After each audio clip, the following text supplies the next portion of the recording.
ناظرین، پروگرام چائے کی پیالی کے ساتھ میں ہوں اقرا یاسمین ملک اور میرے ساتھ موجود ہیں ڈاکٹر طارق ہاشمی صاحب۔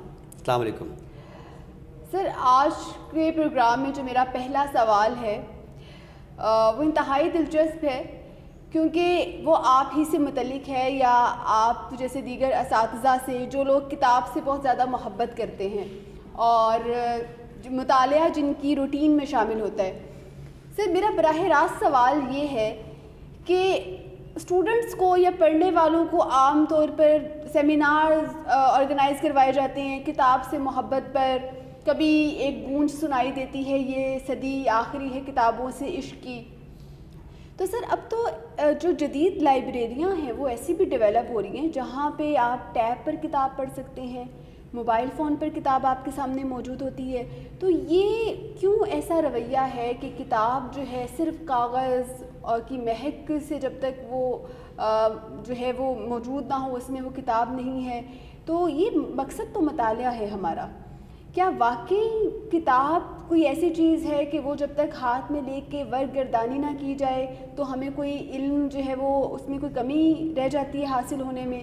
یا پھر ہم موبائل فون سے، انٹرنیٹ سے، جو آج کل دیگر ہمارے پاس ذرائع موجود ہیں ان سے بھی سیکھ سکتے ہیں؟ تو یہ بحث کیوں ہے، یا یہ لا حاصل بحث ہے، یا واقعی یہ کسی کام کی بات؟ دیکھیے اقرا، میں ذاتی طور پر بت پرست نہیں ہوں، ٹھیک ہے؟ بت پرستی سے میری مراد یہ ہے کہ ہمارے ذہنوں میں بت کا جو تصور ہے وہ یہ ہے کہ ہم اسے خاص مذہب سے جوڑتے ہیں، بالکل، کہ وہ لوگ بت پرست ہیں، وہ پتھر کی مورتیں بناتے ہیں۔ ایسا نہیں ہے، وہ بتوں نے ڈالے ہیں وسوسے کہ دلوں سے خوف خدا گیا۔ اب سوال یہ پیدا ہوتا ہے کہ اس مصرعے میں کن بتوں کا ذکر ہے؟ ہر وہ تصور، ہر وہ چیز، ہر وہ نظریہ جو جامد ہو جائے، جیسے پتھر ہوتا ہے نا، پتھر وہ بالکل جامد ہوتا ہے، وہ ٹوٹ جائے گا، اس میں کوئی لچک نہیں ہوگی۔ تو جب اس طرح کی کوئی بھی چیز ہوتی ہے یہ بت ہوتی ہے، اور جب آپ اس کی پرستش شروع کر دیتے ہیں اور کرتے چلے جاتے ہیں تو یہ بت پرستی ہے۔ بات یہ ہے کہ سب سے پہلے تو یہ دیکھنا چاہیے کہ جب یہ کتاب نہیں تھی تب کیا علم نہیں تھا؟ تب بھی علم تھا، ٹھیک ہے؟ کتاب تو اس وقت آئی ہے نا جب یہ انسان نے لکھنا سیکھا۔ کتاب کا لفظ ہی کاتبہ سے ہے، یعنی لکھی گئی چیز، وہ چیز جو لکھی گئی ہے۔ اب جب کوئی چیز نہیں لکھی جاتی تھی تو اس کی کیا شکل تھی؟ یا آپ دیکھیے کہ چلی لکھی گئی ہے، اس کے بعد وہ چھپتی نہیں تھی، وہ مخطوطات کی صورت میں ہوتی تھی، وہ بیاضوں کی صورت میں ہوتی تھی، تو یہ بھی ایک کتاب کی شکل تھی۔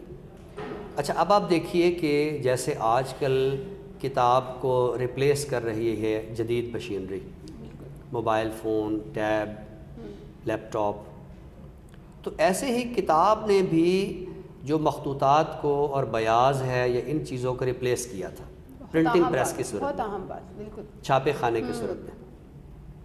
اور یورپ کی تمام تر جو ترقی تھی اس کی بنیاد ہی اسی پہ تھی کہ انہوں نے چھاپے خانے سے کتاب کو وسعت دی اور کتاب پر جو ایک مخصوص طبقے کی اجارہ داری تھی اس کو ختم کیا۔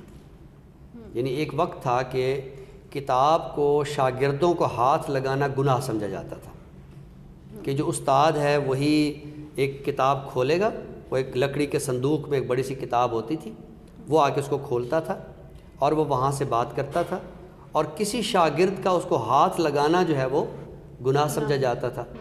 اور یہ گناہ سمجھا جانا یہ ایک خاص طرح کے طبقے کی اجارہ داری تھی۔ جب یہ چھاپا خانہ آیا تو یورپ نے تو اس سے بہت زیادہ استفادہ کیا، لیکن بدقسمتی سے ایشیا میں یا ہم جو مسلمان اس وقت ظاہر ترکوں کے زیر اثر تھے انہوں نے اس پہ پابندی لگائی۔ اچھا، دلچسپ بات یہ ہے کہ ترکی میں جو پہلا چھاپا خانہ ہے وہ یہودیوں کا تھا، اور ان کو ایک مخصوص طرح کی کتابیں چھاپنے کی اجازت تھی، تو کتاب چھاپنے کی اجازت جو ہے وہ مسلم ثقافت میں نہیں تھی۔ تو ہم دیکھتے ہیں کہ یورپ نے کتاب چھپنے سے بہت زیادہ، یعنی کتاب تو وہی تھی نا جس کو ہاتھ لگانا گناہ تھا، لیکن اب جب وہ چھپ کے آ گئی ہے تو پھر وہ ہر عام آدمی، یعنی علم جب عام ہو گیا۔ اب بات یہ ہے کہ کتاب ضروری نہیں ہے کہ آپ یہ جو چھپی ہوئی کتاب ہے، بات ہے رویے کی. آپ مطالعے کو فروغ دیجیے. یعنی میں تو کلاس میں اپنے طالب علموں سے کہتا ہوں کہ میرے پاس ایک لغت ہے جو میں نے 50,000 کی خریدی ہے، نصف قیمت پہ چلیے مجھے 25,000 روپے کی مل گئی، لیکن وہی لغت جو ہے وہ میرے پاس میرے موبائل فون میں وہ فری ہے. ٹھیک ہے. اب بات یہ ہے کہ آج کے دور میں بھی اگر ایک طالب علم مجھ سے لفظ کا معنی پوچھنے آتا ہے تو میں کہتا ہوں کہ یہ تمہارے پاس ہاتھ میں موبائل فون تو ہے، کیا اس کے اندر آپ نے اردو لغت کا ایپ جو ہے وہ ڈاؤن لوڈ نہیں کیا ہوا؟ جب کوئی طالب علم مجھ سے پوچھنے آتا ہے کہ سر غالب کے اس شعر کا دوسرا مصرع کیا ہے، پہلا مصرع مجھے آتا ہے، تو میں اسے سوال کرتا ہوں کہ کیا آپ نے دیوان غالب کا ایپ ڈاؤن لوڈ نہیں کیا ہوا؟ آج کل ایک بیماری چل پڑی ہے اقبال سے منسوب غلط اشعار کی. اب طالب علم اکثر سوال کرتے ہیں ہمیں کیسے پتہ چلے گا کہ بھئی یہ اقبال کا شعر ہے یا نہیں ہے؟ تو صحت مند رویہ تو یہ ہے کہ آپ کلیات اقبال کھول کے دیکھ لیں، لیکن آپ کے ہاتھ میں کلیات اقبال ہے اسی ایپ کے صورت میں. تو بات یہ ہے کہ اصل چیز ہے مطالعہ، اصل چیز ہے بصیرت، اصل چیز ہے وسعت نگاہ. اگر معاشرے میں وسعت نگاہ کا عنصر موجود ہے، اگر لوگ بصیرت سے سوچ رہے ہیں، تو یہ بھی کتاب سے محبت ہے. کتاب کے ساتھ ظاہر ہے کہ میں تو استاد ہوں، میرا تو ایک رومانس ہے، میرے گھر کے 2 کمرے جو ہے وہ کتب خانے ہیں، لائبریریاں ہیں، وہ میں نے وقف کیے ہوئے 2 کمرے. لیکن میں یہ سمجھتا ہوں کہ اگر آج کی نئی نسل جو ہے وہ وسعت نگاہ کے لیے اپنے لیپ ٹاپ، اپنے موبائل فون، اپنے ٹیبز استعمال کرتی ہے، تو مجھے اس پر پابندی لگانے کا میں نہیں سوچ سکتا. میں اس کو کہوں گا کہ پھر یہ میری بت پرستی ہے کہ میں کہوں کہ نہیں آپ یہ کتاب ہی پڑھیں. اگر وہ اپنے ٹیب سے اپنی نگاہ کو وسیع کر رہا ہے، اب مسئلہ وہی ہے کہ ہمارے ہاں ہم جو مشرقی معاشرے کے لوگ ہیں، ہم سائنس کا وہ طبقہ ہیں جو کنزیومر ہیں. یعنی ہم انوینٹر نہیں ہیں، ہم انوینٹر نہیں ہیں. واٹس ایپ میں نے ایجاد نہیں کیا، فیس بک میں نے ایجاد نہیں کی، ٹھیک ہے، ٹویٹر میں نے ایجاد نہیں کی ہے، یہ موبائل فون میں نے ایجاد نہیں کیا، لیکن میں اس کا کنزیومر ہوں. چونکہ میں اس کا کنزیومر ہوں تو آپ جانتی ہیں کہ جیسے ایک دکاندار جو ہے وہ اپنی چیز بیچنے کے لیے آپ کے ذہن سے کھیلتا ہے، تو اس نے آپ کو یہی بتایا ہے کہ یہ موبائل فون کھیلنے کے لیے ہے، یہ ٹیبز کھیلنے کے لیے ہیں. حالانکہ اس کے اندر اتنی ٹیکنالوجی ہے کہ آپ اپنے علم کی جو وسعت ہے اس کے اسباب پیدا کر سکتے ہیں. آپ اپنے ذہن کو ایک خاص طرح کی بصیرت سے آشنا کر سکتے ہیں. تو اصل چیز یہ ہے کہ آپ کی معلومات میں اضافہ ہو، آپ کی بصیرت وسیع ہو، آپ ایک نئے انداز سے سوچنے والے ہوں، تو یہ کتاب سے محبت ہے. جی بالکل، اصل چیز مطالعہ ہے، اور اتنی شاندار طریقے سے لاجیکل ڈیمونسٹریشنز کے ساتھ جو بات سامنے آئی ہے، مجھے امید ہے کہ اس سے لوگ مستفید ہوئے ہوں گے. پروگرام کے دوسرے مرحلے کی طرف بڑھتے ہیں. ادبی اصطلاح میں جو آج میرا سوال ہے وہ کلاسیکیت سے متعلق ہے کہ کلاسیکیت کیا ہے اور اس کا دائرہ کار کس حد تک ہے؟ اچھا، میں تو کلاسیکیت سے یا کلاسک کے لفظ سے پہلی بار آگاہ ہوا تھا موسیقی کے حوالے سے. مجھے ریڈیو سننے کا بہت شوق تھا، تو اناؤنسمنٹ ہوتی تھی کہ رات کو 11:05 پر آپ کلاسیکی موسیقی کا پروگرام راگ رنگ سنیں گے، اور وہ میں سنتا تھا تو کچھ سمجھ نہیں آتی تھی، ظاہر چھوٹا بچہ تھا. پھر اس کے بعد جب شاعری کی طرف آئے تو 2 اصطلاحات سنی، یہ کلاسیکی شاعری ہے اور یہ جدید شاعری ہے. تو ذہن میں یہی تصور آتا ہے کہ کلاسیکیت جو ہے یہ کسی قدامت پسندی کا نام ہے، اور جو جدید چیز ہے وہ جدید چیز ہے. اصل میں کلاسیکیت ایک خاص طرح کے رجحان کا نام ہے. کلاسیکیت سے مراد ہے، یعنی آپ چلیے ہم اسی پہ بات کر لیتے ہیں کہ ہم قدیم شعراء کو کلاسیکی شاعر کیوں کہتے ہیں؟ کیا اس وجہ سے کہ وہ قدیم ہیں؟ نہیں، ایسا نہیں ہے. جب یہ ہم ان شعراء کو پڑھتے ہیں تو یہ شعراء ہمارے لیے سند ہیں، یہ شعراء ہمارے لیے معیار ہیں.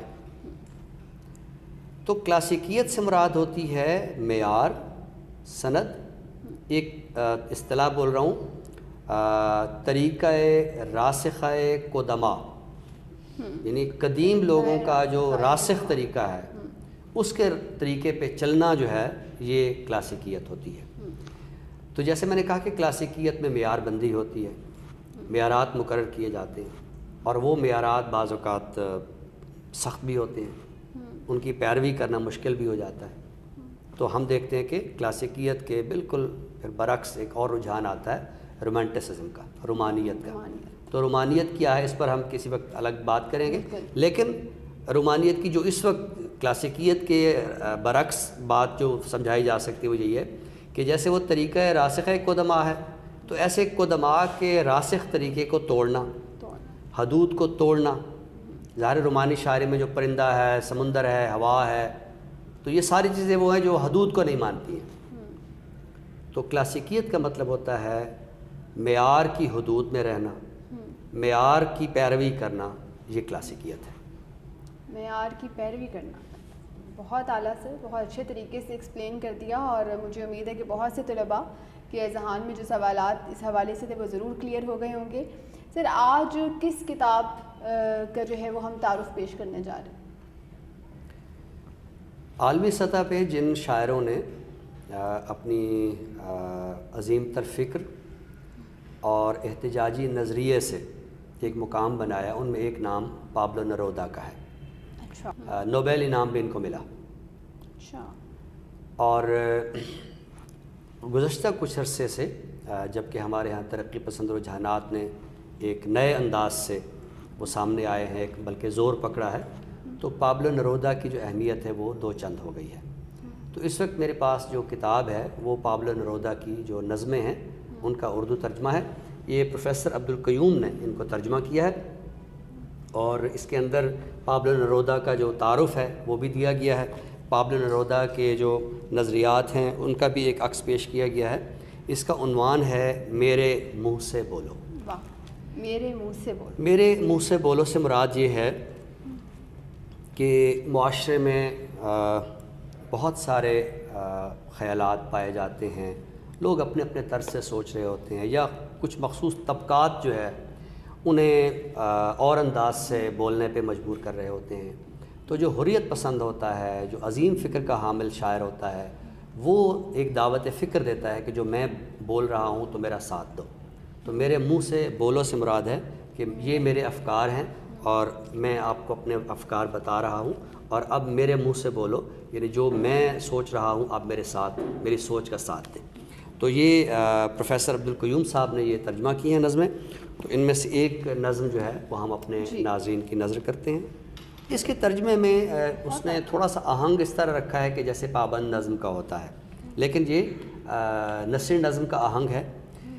پہچان لوں گا بلا سے ہوں اندھا، نہیں معاف کرنا اگر تم عزیزہ میرے عشق، گر تم نہ زندہ رہیں تو سب پات سینے پہ میرے گریں گے، میری جان دن رات بارہ میں ہوگی، کالے میرا دل جلایا کریں گے، میں یہ آتش سرد لے کر چلوں گا اس مرگ میں اور برفوں کے اندر، میرے پاؤں چاہیں گے اس سمت بڑھنا جہاں تم ہو سوتی، مگر جانے جاں پھر بھی زندہ رہوں گا، چونکہ تم نے مجھے دوست رکھا تھا اس شے کی خاطر، اٹل جس کا ہونا اور چاہ میری یہ تم جانتی ہو، فقط ایک انسان نہیں ہوں میں ہرگز، بلکہ میری جان میں ہر آدمی ہوں۔ میں ہر آدمی ہوں، بہت خوبصورت نظم۔ اسی کے ساتھ اپنی میزبان اقرا یاسمین ملک اور ڈاکٹر طارق ہاشمی صاحب کو اجازت دیجیے۔ انشاءاللہ اگلے پروگرام میں دوبارہ آپ سے ملاقات ہوگی ایک نئے موضوع کے ساتھ۔ تب تک اپنا بہت خیال رکھیے گا۔ اللہ حافظ۔ اللہ حافظ۔